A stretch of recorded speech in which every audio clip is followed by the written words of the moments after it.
Ces touristes britanniques viennent rendre un dernier hommage aux 38 victimes de la tuerie de Port El Kantaoui. Une attaque semblable à celle du musée du Bardo en mars dernier à Tunis et qui porte un nouveau coup au secteur touristique du pays. Pour la ministre du Tourisme, cette dernière attaque pourrait coûter près d'un demi-milliard d'euros à l'économie. Il faut prendre des décisions, sinon il va y avoir des problèmes sociaux dans le pays. Il y aura des problèmes pour les établissements économiques. Le tourisme tunisien est là depuis 60 ans. Si ce secteur s'écroule et qu'il n'est pas soutenu, c'est toute l'économie qui s'écroule. Le tourisme n'a jamais retrouvé ses niveaux d'avant la révolution de 2011 qui a renversé la dictature de Ben Ali. Et dans la Médina de Tunis, les visiteurs occidentaux se font plus rares.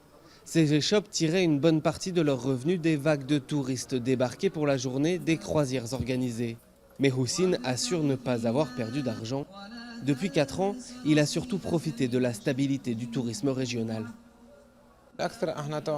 Depuis 3 ou 4 ans, depuis la Révolution, nous travaillons plus avec les Arabes qu'avec les touristes occidentaux.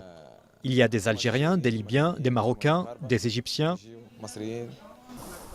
Lundi, le syndicat français des agences de voyage a annoncé que 80% des réservations avaient été annulées pour le mois de juillet.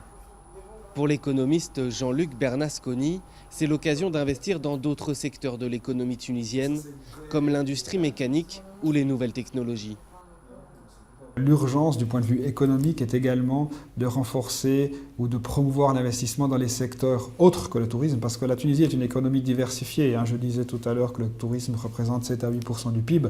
Ça veut dire que plus de 90% du PIB est représenté par d'autres secteurs. Et donc là, il y a aussi des niches qui sont peut-être plus à l'abri des questions de sécurité.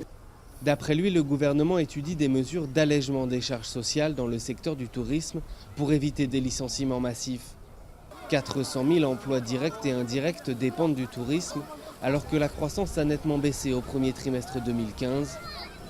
En attendant des mesures plus en profondeur pour donner à l'économie tunisienne un nouveau rebond.